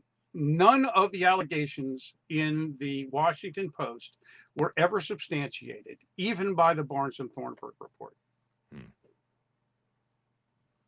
So I think if people were to look at the facts, we would be and calm down and actually took some of the disenfranchised people who were out there over the years and let them come in and lay this out and do a fact-based basis, things could calm down and people would look at it. But I don't think I have not seen to date any substantial evidence of systemic racism or systemic sexual abuse. As an observer, over the last couple of years, this appears to me to have become all political, and that VMI is turning into, along with the University of Virginia, one of the institutions in America where the reverse racism of diversity, equity, and inclusion is going to be litigated in the public, in politics, and perhaps in the courts. And I mean, is there any way to turn this around here? Or, I mean, I guess the Democrats they're looking for a fight. That it seems to be that they feel like this is a winner for them, so they're upping the ante instead of trying to work behind the scenes to fix it. Well, I'm sure there's a lot of stuff going on behind the scenes that we don't know about. You concede this, we'll do this. I think you're spot on. And I've been in some of the press meetings they've had and things like that up in Richmond, and there are people who are spoiling for a fight. A lot of this, if you look at it, goes back to some people are very upset that the former superintendent didn't get his contract renewed. Okay, and this is the first black superintendent of the school, and he was a VMI graduate, just in full transparency. And he seemed to think, I don't want to put words in his mouth, that's not my place to do that, but he seemed to think there was a problem at VMI. Yes, and he did take credit for solving that problem. For example, one of his last messages said that to the Corps and to the alumni, said that he was satisfied that the statues and all that was balanced out. we don't need legislation to handle a personnel dispute. Okay, these folks can get together. The facts are out there. The cadets themselves reported on it. They fact checked his allegations. There's plenty of data. They don't need legislation to do this. They can all sit in a room if they're all willing to be fair and listen to outsiders and some folks who have the expertise to lay this out. Well, you just hit on it, I think, Bob. It's a desire to be fair. And I hate to say this, I think there are plenty of people in modern Virginia, some of them Virginians, some of them not Virginians, a lot of them not Virginians, who really hate anything to do with old Virginia. And they assume that anything that is a living, breathing leftover from previous centuries, or quite frankly, even a statue from previous centuries, is overtly racist and must be erased from modern modern Virginia. And I think that's a very anti-intellectual attitude, certainly when it comes to artwork and statues, but when it comes to institutions, they don't seem to be able to pull an objective analysis of what's going on. And even when they get a report back that says we don't see something here and we're unaware and we haven't discovered anything that is out of the realm of what other schools are dealing with, they still insist on riding the racism train to force change. And hopefully somebody will stand up against it. I know you have been an outspoken critic of some of those changes, and you've defended. I think this is pretty noble. You've gone out of your way to defend the individual cadets and their rights on the post, and I'm appreciative of that. If somebody wants to follow your work, Bob, where can they do that? They can go to www.thecadetfoundation.org and look at it. And two quick final points, John, for you. Real fast. One is, it's interesting that in that House bill, they make all the accusations, but the other thing that's interesting is you talk about historically black colleges in VCU. Okay. VSU. VSU. I'm sorry. Okay. Mm-hmm. If you look in the archives of VSU, as we have done, you'll find that VSU states that had it not been for the efforts of a VMI alumnus who was a Confederate general in the Civil War, that school wouldn't exist. So everybody has some ties to the Confederacy in the past. Okay, the guy may have been a Confederate general, but he's responsible for starting a number of historically black colleges in Virginia. Okay, there are good things here, but when you get to the point where you decide we need to change the facts to support what we want to get across here, it's never going to get to a reasonable conclusion. And that's when you get federal intervention. When you start messing with the federal pipeline, you have to accept that. Well, I think the Trump administration and the Department of War probably got everybody's attention yesterday, and it should. And look, this is the 250th anniversary of America. There are a bunch of different stories that you can tell about our past. The question is whether those stories are going to poison the future or not. And I can take any individual who's ever lived on the planet and probably tell a story that will make you hate them. And if I work hard enough, I can try to find something that will be redemptive about them in most cases. And it's just puzzling to me, the people who seem to hate everybody who's dead, and they want to use those stories, I don't think to make things better, but to either win politically in the moment or to poison the minds and the hearts and the spirit of the people who are going to live for decades to come. And I think we really need to be cautious about that. And VMI is just one example of where I think we're seeing that. Bob Morris from the Cadet Foundation. I appreciate the chance to talk to you always. Thank you, Bob. Thanks, John. Take care. Okay. Let's take a quick break. When we return on the Reid Revolution, we will pick up the conversation about Henrico County Schools and the Ramadan meals. And there are a couple of other big. Do you know how much it costs if you want to walk around starting Friday, the opening ceremonies of the Olympics in Milan, Italy? And I always like get a hat that says U.S. Olympic team for whatever year the Olympics take. So yesterday I did what I normally do, even though I have no money to throw away on any of this stuff. I indulged and I looked online because I thought, well, maybe I can afford a hat or some mittens, U.S. Olympic team, Milan 2026. Oh my God, the prices are out of control. I'll tell you about it. I want to have friends who can wear the U.S. Olympic team outfit here domestically, because you're just not going to believe what they're charging for this stuff. For civilians, hope the athletes all get it when we return on this Wednesday edition of the Reid Revolution.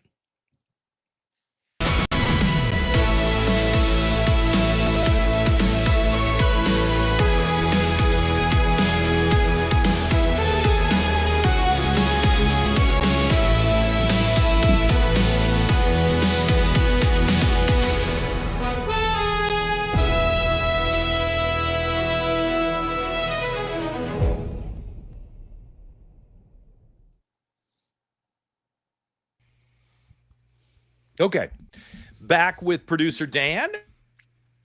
Hello, hello. As he joins us at the end of every show. How you doing? I'm okay. This has been a good show today, as they all have been. Can you hear me? Yes. Yeah, I can hear you. Can you hear me? Yeah. You can hear me? I can hear you. You yes. can. I think there may be a delay or something, but we'll figure it out. Okay. Yeah, there's clearly a delay and a problem. Technically, we'll figure it out on the back end. No need to talk about it. So put up this graphic from Henrico County Public Schools. I'm kind of concerned about this, and I want to be careful how I talk about it. It's important to be careful about this. You got it? Mm-hmm. Are you seeing it there? I hope. All right. I do not see it, but I will just read what you sent me earlier. Okay. This is one of the technical problems. Yep. Students observing Ramadan is offering take-home observation of Ramadan, February the 18th to March the 19th. School nutrition services staff will prepare meals daily, and students will pick them up before dismissal. Student accounts will be charged the same rate as their daily school lunch for each meal. Reduced or free meal programs still apply. And then it talks about how you order the meals. Now, I want to be cautious about this, and maybe I have a perspective that the average person doesn't have, for better or for worse. In this case, it's probably for the worse. And I'll just be upfront with you. I lived in the Middle East during a Ramadan period. I didn't know much about Ramadan. I knew what it was, but I had never lived in a community that had a large Muslim population. And I will tell you, it was a horrible experience. It was not a good experience for me as a Christian from the United States. Why do I say that? No one personally abused me, but I was there as a business person. It was in the summertime, not the wintertime, because, Ramadan changes. It's not like Christmas Day, which is always December 25th, or Easter, which moves a little bit, but is always in the spring. Ramadan moves across the 12-month calendar based on the lunar schedule that's out there. So here now it's in the wintertime, but I was there when it was in the summertime. It was 130 degrees outside, 130 degrees. I'm not exaggerating. And we were not allowed to take a sip of water if we were in public. So I would go to meetings. No one got up in the morning. We didn't have any morning meetings, but because people had been out celebrating the night before. It's 30 days of self-deprecation and depriving yourself of food and water from the moment the sun comes up to the moment the sun goes down. And I'm not a Muslim, so forgive me if I explain this in a very rudimentary way. I'm not deliberately attempting to tell your religion the wrong way. I want to be cautious about that. But I believe what it was explained to me was that this forces you to focus on God and your relationship with God. You're depriving yourself of something that you would normally indulge in during the day. You're not supposed to have sex during the day. You're, supposed to be very focused on, how to fix your life and live a godly life. So that sounds admirable. Where I had a problem with it was that the punishment was very harsh if you didn't obey these rules, at least in public. I don't know what people did in their house. It's not my business. I don't know whether that was the attitude in the countries that I was living in at the time, that it wasn't their business, but it was their business if you were out in public. If you took a sip of water on a public bus, or you were seen on the sidewalk out in front of your Marriott hotel, you would go to jail. Seriously, they would arrest you for violating the law, which forbade eating and drinking in public. I was living in a hotel at the time, so I had to go into a back room, and I was a guest in their country, so it's not, I didn't complain about it. I didn't like it, but I didn't complain about it because I was a guest in their country. I was on a visa in their country, working in their country, not my country. So who am I to complain about it when it's not my country and it's not my faith? But I can tell you, as a visiting Christian in this country, it was very off-putting to me to see old ladies not offered water in 130-degree heat, to see the hostility towards anyone who didn't obey this very, very rigid interpretation. And again, it's not my place to interpret. It's your religion, not my religion, of what the rules are during Ramadan. So, look, I like the fact that people in the United States and here in Virginia are open-minded and not condemning or hostile to people who are different from the majority. I think that's a good instinct to have. But please allow me to sound a little bit of an alarm about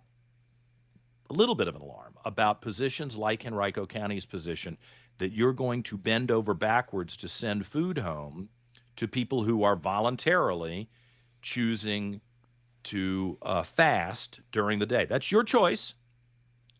I mean, other people fast during the day because they're trying to lose weight. Okay. I mean, I don't think that the county has an obligation to facilitate that. And I have this horrible feeling that if this were a Christian request, that you work out some sort of special deal with a facility or a program or an offering in the school based on the desires of Christians, there would be pushback on it. But there's this weird dynamic we're living through right now where everybody thinks it's noble to cater to, not even to Jews. I don't think they do it for the Jewish community. I think there is some sort of bizarre desire to cater to the Muslim community. I'm not suggesting that you harm the Muslim community. I'm not suggesting that you be discriminatory or harsh. But let's take this to the next level. In 10 years, we continue to see the Muslim population in our own community grow. I live in Henrico County. I've supported Muslim candidates for office who are Republicans. I'm not supporting any Democrat, certainly not a Muslim Democrat, but I'll support, if I know the person and I've talked to the person, I feel confident in them, I will consider supporting a Muslim Republican for an office. So I hope you believe me when I say, given my personal experience overseas in a number of Muslim countries, that this is not animus and hostility based in ignorance. It is an observation that we need to be concerned about. What I will not tolerate, and I should be very clear about this, you can do whatever you want in your house. You can do whatever you want in your mosque. That is not my business. That's your family. That's your faith. But no. I am not going to see Henrico County begin to cater to what I consider to be really draconian. They're not standards, they're mandates from Muslim leaders. So don't think for a second that you're going to reach a point where you have enough votes or enough influence, business-wise, financially, politically, where you're going to expect me, hey, during Ramadan, John, please don't drink water. No, I'm going to take a jug of water and drink wherever the hell I want to drink it. And you're not going to tell me what to do. And I'm going to have lunch and dinner and breakfast wherever I want to, because unlike when I was overseas, this is my country. And I'm delighted to have you here, and you may be a citizen, but we're not going to metamorphosize into what I experienced on the other side of the planet. Now that's I think that's controversial to say. It shouldn't be, because I'm saying you could do what you want, but I'm not going to cater to that, and I'm certainly not going to be dictated to. And unfortunately, what I've witnessed in other parts of the world, and remember, before you slam me, I've lived, worked, and traveled in 116 different countries. I'm not interested in any lectures from anybody else, because I'm one of the most traveled people on the planet. This has a unfortunate tendency to metamorphosize into a cultural domination rather than the mutual acceptance that we're seeing right now. And I just want to, I think I need to make people sensitive, because this doesn't make sense to me in Henrico. Like, you run your lunch program, have your lunch program. You eat it, you don't eat it, that's on you. But we're not catering to you so that you can have a meal to go home. That's very nice, I guess, to think about it. But I would not accommodate that. That's on you and your family to handle that. And most of the people, the fun part of Ramadan, if there is one, is that when the sun goes down, they have a big festival and everybody eats, and sometimes too much. And that goes on till 2 in the morning, and everybody's tired the next day. There is something that's pleasant about that. I just could never, when I was living overseas, kind of unsee and unfeel the oppression that I felt during the daytime hours to make me feel good about what I was witnessing, the fun part at night. It bothered me. And I would never go, if it's Ramadan, you can be sure I'm not going to any of these countries, because I refuse to be treated that way. I had to do it because it was my job at the time, but I'm just not going to be treated that way. I'm not going to be treated that way overseas, and I sure as heck am not going to be treated that way in my own country. So I'm sure that will send people into orbit. Sorry if you don't like it, but you want to pick a fight with me, this is one of those things. I'm a nice guy and I'm an open-minded guy, but I'm not going to, I got to throw that down as a marker here. Don't think that you're going to change the culture and the society that I live in and try to impact me. There you have it. I won't. I think you said it all. All right. So do you want to do the trans thing here? I mean, I hate that we constantly bring up the trans thing. Dan found this the other day, and I think it's a comedian. So, I mean, who knows if it's true or not.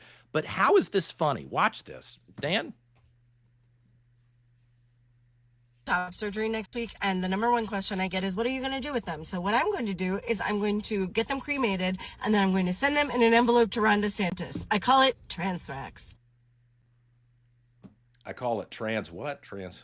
Transthrax. So yeah, it's like anthrax, but is going to get top surgery. Yeah, where you cut your breasts off. I mean, I'm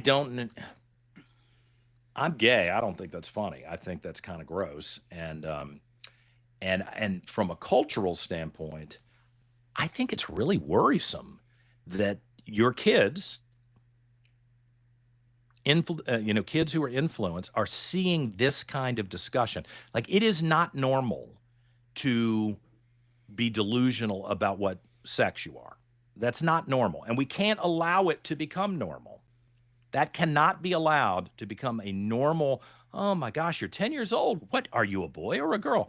Look, this is insanity. And as somebody who's stuck with this LGBT rainbow coalition of people, I'm going to say it. This is insanity. And you cannot allow this to become mainstream. And I find it, even if this woman is a comedian and it's just a joke, the idea that you're talking so casually about mutilating your own body or someone else's body should be alarming to people. I mean, I can't laugh at that. I think even if I was in a gay bar at 2 o'clock in the morning, having had 5 or 6 drinks, a little drunk, right? I don't think I would laugh at that. I would be like, this is gross. And the fact that it's happening to children at hospitals here in Virginia. I mean, I think the Trump administration has largely shut this down, but you can't ever let your guard down with these people, because they're trying to normalize this. They're trying to normalize the mutilation of children. And, I think you're a nut. I think you're a total crazy if you're doing this as an adult.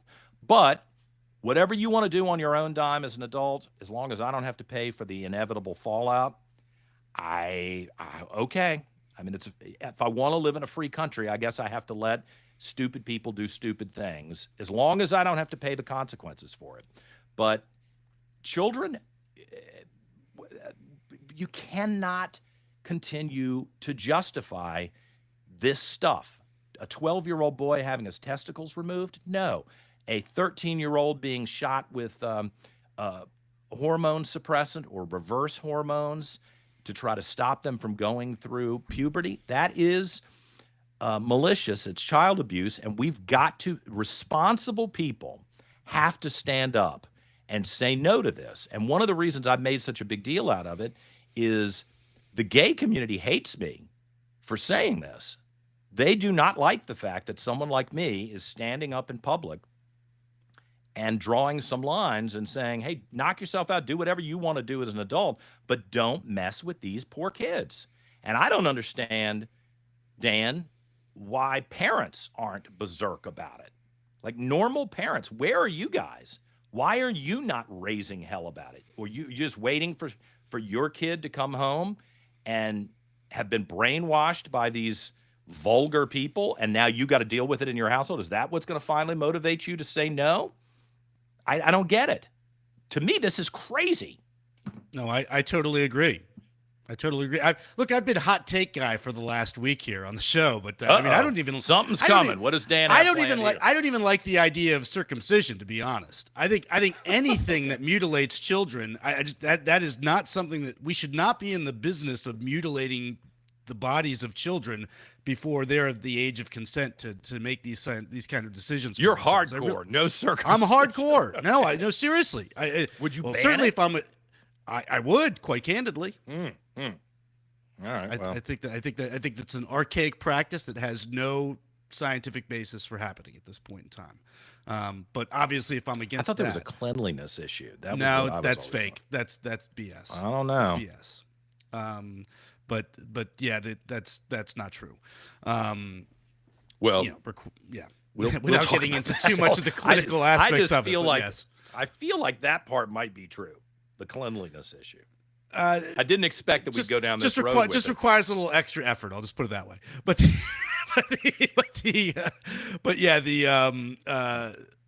no. Obviously, if I'm against that, then I'm certainly against just removing Franks and beans altogether.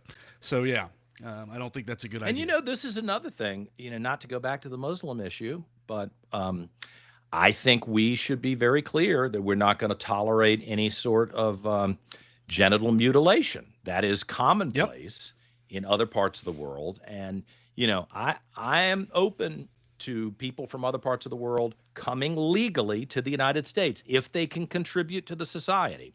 But I am not at all interested in you bringing those kinds of really damaging and abusive traditions and mindsets into this culture. And I know everybody else seems scared to talk about it. I'm not scared to talk about it. This is not acceptable in America, and don't try it here. And I think we all need to stand up now to say what the lines are, instead of waiting 20 years and then going, oh my God, what do we do now? I mean, this is kind of overtaken us. And by then you've lost the culture, you've lost the politics, and you're done with it. Yeah. No, it's just a bizarre thing that this has somehow become normalized where we're, I mean, very few things leave me speechless, but this is just, it's like, what are we even talking about with this? I cannot believe that this is something that we are even contemplating. This should be a no-brainer. Absolutely not. Once Well, you're an one adult, thing that everybody should do right now, and Yeah. if I were still an investigative reporter, this would be an annual report that I would try to get on television. I want to know every hospital and institution in the Commonwealth of Virginia Mhm. that green lights, pays for, condones, counsels for a person under the age of 18 yeah, to mutilate their body. And I want to stop them. And I would do everything I can. I mean, I got into an argument with somebody once about one of the local hospitals. And they're like, oh my gosh, Jonna, you're so obsessed about, these kids having, this small group of people who maybe are being mutilated in the hospital. Why are you so upset? Because the hospital does such great work. I'm like, excuse me, are you, how am I supposed to manage this? Like, it's okay to mutilate 1 or 2 or 10 kids because you do such a good job treating cancer patients? I mean, I don't think it's an either or. Get your house in order and stop mutilating the children. And then, you know what? We can talk all we want about the treatment of the cancer patients and, somebody who drowns and, you're able to bring them back to life, or they get hit by a car and they have a lot of broken bones. That's great work. I'm all for it. I want to be supportive, but I'll be damned if I'm going to just go along like, let's not talk about the mutilating of the kids. Excuse me? We're going to talk about that, and we're going to stop it because it's insanity and it's wrong to do that to a confused child. And what the dirty little secret in the gay community is, there are a lot of people who do agree with me, but they're terrified to say it because they know that it's a gay mafia, that the gay mafia will attack you and try to destroy you. Not just the leftist mafia, but take it 10 times worse. These really nasty people who will come after you. I got them all coming after me anyway, so I might as well be completely upfront and honest with you. I'm going to put a comment back up on the screen from Dusty that one? here, Okay. because this is why I think this is an issue that's John, particularly is near it and dear to being- your heart. Well, I think this is a good point that Yeah. Dusty says. There are many people, and I don't want to spend all of our time. I know this whole topic makes a lot of people very uncomfortable, and I wish we weren't talking about it. I don't really particularly enjoy talking about this in public, but it is a pressing issue, and it's harming children. It's harming the culture. So I'm sorry. I feel like I have standing to talk about it. Everybody else is terrified. I'm going to talk about it. There are a lot of people who I think go through that teenage angst, and they're confused about who they are. Maybe their body, one person is completely matured and one person hasn't, and they feel very uncomfortable about that. I mean, I think most people are not perfect, and their teenage years are when they kind of grow into who they're going to be. And I don't claim to have all the answers, but there are a lot of gay and lesbian people who are looking at this saying, my God, what if I had been 13 and struggling with my sexuality or my body image, and I had gone to a trusted person, a pastor, a counselor, a doctor, a psychiatrist, and they had suggested, oh, well, maybe you're the other sex. Yeah. Why don't we cut off your boobs? Why don't we cut off your penis? Let's just make you Joni Reid. It's insanity. And it's sick to think of all the people, seriously, all the people who are told, the parents who were told, oh, do you want a different gender child or do you want a dead kid? I mean, what an emotionally manipulative lie to share with people. How about have some compassion and help the child deal with reality, which may mean that they're gay or lesbian. That's possible. But, help them accept who they are, who they really are, instead of this fabricated, fake, inaccurate version, because inevitably their mind will mature. And I bet you, we don't have the data yet because we've just started down this insane path in the last 5-10 years. I think we're going to see a lot of people who were very adamant, oh, yes, this is the right thing to do to mutilate my body, or the parents conceded. They're going to get to be 30 and 40 years old, and they're going to realize they can't have a child. They have a constant medical problem. God forbid they lose their insurance, because they're going to need the insurance to keep the drugs coming and to keep the medical care. I mean, you're taking a perfect body and you're mutilating it where it's going to constantly need medical. They're going to be unhappy with who they've become, not who they were when they were created by God and arrived on the planet, but who the medical community turned them into, like a little Frankenstein. This is not right to do that. And here's Dusty saying, I was a little girl who played baseball at age 10. Well, today, seriously, you might have someone who says, you sure you're not a little boy? That's sick. You can be a tomboy and be a little girl who grows up to be a supermodel, a swimsuit model. I don't know. Or maybe you're just a good mom. Or maybe you are a lesbian. I don't know how you're going to turn out, but we shouldn't allow the medical community. And God, seriously, if I went to a doctor and they told me, oh, John, I completely disagree with you on this, that'd be the last time you saw me in that office, because to me, that shows you're not grounded enough to be making medical decisions to care for me, because you're living in this artificial LGBTQ cultural bizarro land that is doing real damage. And I hate to say this, but I've got to say it. This is when I think, God, maybe Jerry Falwell and Pat Robertson were partially right, because this community does not seem to have the objective ability to draw lines, reasonable lines, in order to live in this society. It's like there's never anything that's forbidden. Everything, when I say that the trans stuff is insane, John, don't you know they used to call gay people insane? Yes, I'm very aware of it. And I have calculated that into my analysis here, because I don't want to do to other people what was done to me. But I'm a pretty honest, and I think I'm an objective person. I'm a well-read person. I think this is crazy, and I'm going to say so. I'm not going to be bullied into silence out of some sort of guilt about something that happened to other people. Because I've got to look out, if in this role as a commentator or as a legislator or as some sort of influencer, I've got to look out for damage that's being done to people. And then from a financial standpoint, oh, hell no, we're not paying for all this. Again, you want to do what you want to do, you better be prepared to pay for it, because I don't want my tax money going for this. And my niece and nephew, I don't want them being exposed to this and being confused and having this kind of turmoil. I don't want that to happen.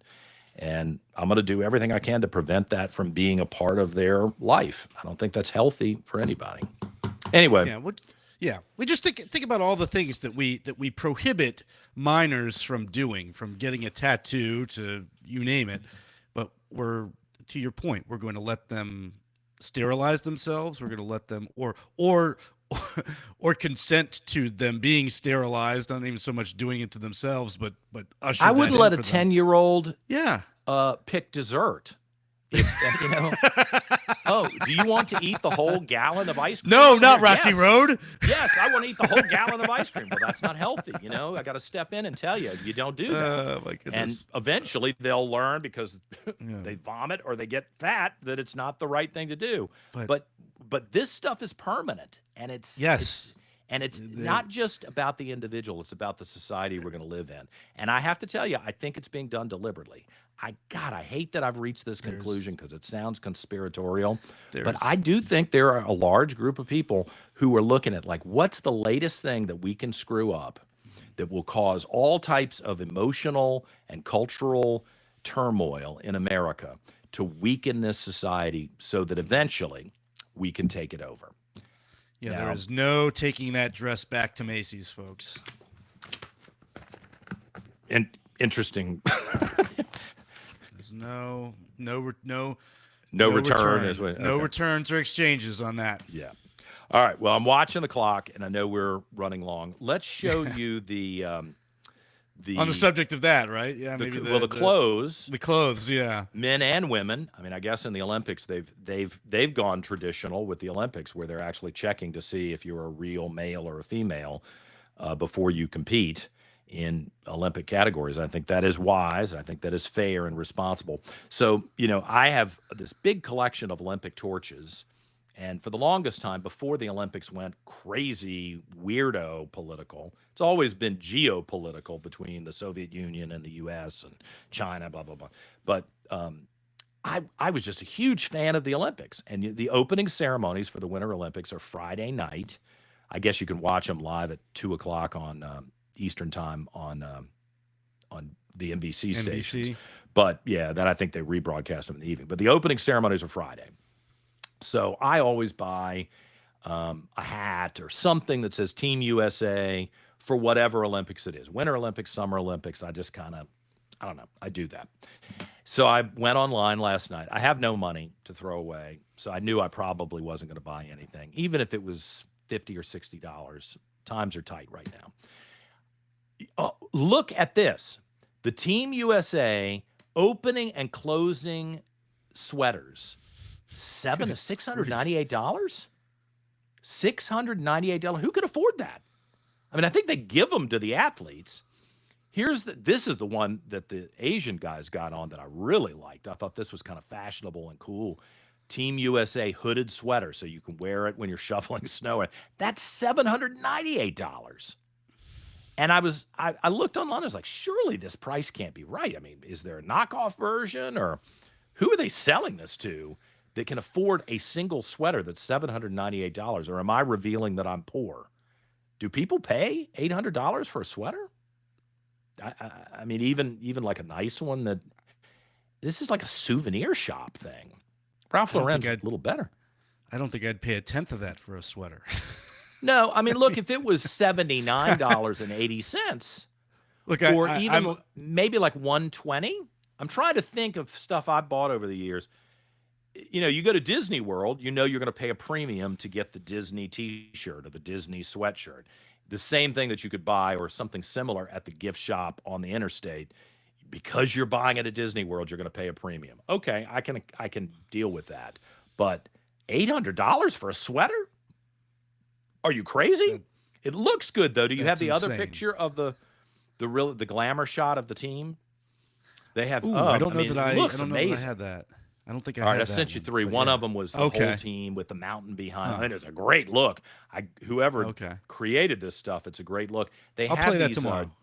They have these jackets too, and I don't like them as much. But it's like a raincoat, and I think this is what they'll wear on Friday when they march into the stadium. For the parade of athletes. And every country wants to look unique and kind of have a tip of the hat to the culture of their home country.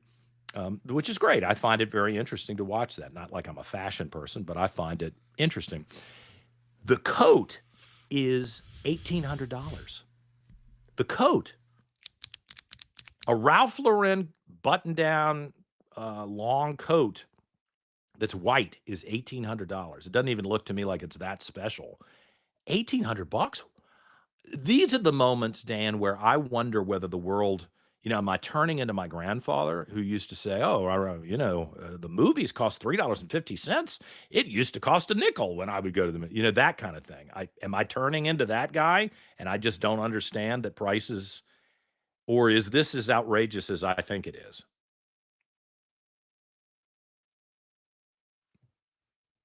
I don't hear you. I think you Hold on. Yes, I did. I had to cough for a second, so I muted my mic. Yes, think that's this outrageous. Is outrageous. That's outrageous. That's crazy. That's crazy. I'm kind of shocked. That's crazy. I would never pay. Like I said, I would never even pay a fraction of that price for and sweater. Polo never isn't cheap. It's not like the knockoff version that you get at Walmart. Whatever. But I don't see it as something that is the top of the line out of the range of the average working person. If you really want to, I don't know. That just struck me last night at 3 a.m. when I can't sleep, and it seems like almost every night now I can't sleep. And you know what was weird? I can't sleep ever because I'm worried about everything, and money and the show and all this stuff. You know who slept like a baby last night? Alonzo. Alonzo gets Was it the out meds? the surgery. No, he wouldn't even take the medicine. Last night I said, "Hey, do you want to take this medicine because they said that you're really going to be in Right. pain?" And I'm not a big drug pusher. I don't like. Right. Yeah. I don't like that. I don't like. No, I'm and same I'm way. worried Same way. now about after seeing Dope Sick. I'm worried. Yes, You take yeah. one pill and the next thing you know Right. you're addicted. Next- So yeah, you're I'm addicted, really yeah. paranoid about it. But I talked to the nurse, who, by the way, was really professional yesterday. I mean, every nurse that I encountered, and this was at VCU Medical Center, where we Okay. had some crazy nurses who were really hostile to Republicans. And in the back of my mind, I'm like, oh my God, I hope they don't know who I am. I hope they don't recognize me as a candidate for, Republican candidate. And please don't take it out. Even if you hate me, please don't take it out on Alonzo. Everybody was really, really polite and nice and professional yesterday. So Super. I feel like I have an obligation to tell people that it was a good experience. And Well, they way to were go, very VC. accommodating. But he slept like a baby last night, and I'm tossing and turning and getting up and walking in here, looking up bills that need to be paid and everything. I haven't had a good night's sleep in over a year. Just can't do it. But the Olympics are coming, and I'll have something to watch. I hope in the middle soon. of the I night. hope soon we'll both have good night's sleeps. And I'm being put to the test here, John. I think I said a year or two ago with you that man, I have so much fun working with you and doing this job. I'd do it for free. And guess what? Guess what? Now you get to do that. Isn't that great, Dan? But I What a hope for life all of our treat for sakes. you. That's right. I hope for all of our sakes, not too much longer, because really and truly we do need to be making some money to make our way in this world. So yeah. Well, maybe that's an We opportunity. don't need to put up be Elon the email Musk or again. anything, but yeah, let's put up the email. Yeah, Okay. so let us know. So speaking of Dan having those worries, me having those worries, the Reid Revolution at gmail.com. If you've got a suggestion about somebody that I haven't met or haven't heard of, Dan doesn't know, and you think they would be a really interesting guest, they have an interesting perspective or some knowledge that everybody else doesn't have, send us a tip at the Reid Revolution at gmail.com. And if you'd like to participate in the program, if you want to join the commercials that will soon be added, but we're not going to do it like you see on TV, where it's a 30-minute show and only 19 minutes of it is the actual program and the rest is ads. We're not doing that. I hate. That's what I hate about modern media and corporate media is that we're going to try to be as creative as possible with this. Yeah. So as Yeah. to make it as So the show as doesn't little disappear. interrupting. Yeah, make it as little interrupting as possible to the show. So yeah. Okay. Well, I had promised you that we would not go past noon, and here we've gone past noon by 2 minutes. So this seems like a good time to wrap up. Who do we have tomorrow, by the way, Dan? Let's see here. We have Brad Mars is coming on, and The I'm former delegate. And the Yes, Brad attorney. Mars is going to, and I talk about something I think that Matt and Gates and you talked about a lot today. The defamation subject of issue. defamation, and that's very near and dear to my heart as well. Wait till my book comes out. All about yours defamation. and mine both, brother. and what we need to do to fix it in society. yeah. Where you still can be honest and you can still share your opinion, but you need to think twice. Whether you're 10 years old or you're 90 years old, you need to think twice before you accuse someone of something. And I used to do this as a reporter. Can I back up what I'm about to say? If someone questions me about the facts of the story that I'm about to do, am I able to show you immediately where I've confirmed these elements? Do I have video that backs it up? Do I have data that backs it up? And if the answer is no, I think a lot of people are like, well, it doesn't matter. We just want the negative headline. Well, you know what? Maybe you need to get shoved back a little bit. Maybe you need to be burned a little bit so that you'll be And careful. also on the show tomorrow, Yes. I believe Virginia Beach, Virginia Mayor Robert Dyer will be with us. to talk Oh, about Mayor collective Bobby's bargaining. coming. Bobby Dyer. Yeah, he's really worried, and I think he has every reason to be. As somebody who's got to manage that budget in a big city like Virginia Beach, about collective bargaining for government employees. And apparently all of the leadership of the different communities in Hampton Roads in Virginia, and they're not all Republican, have said, yeah, this is going to break the bank. If we got to pay every teacher, if we got to pay every police officer, every ambulance driver, every utility worker that the city employs, we got to pay them, and the union negotiates against our own best interest, and the citizens are screwed.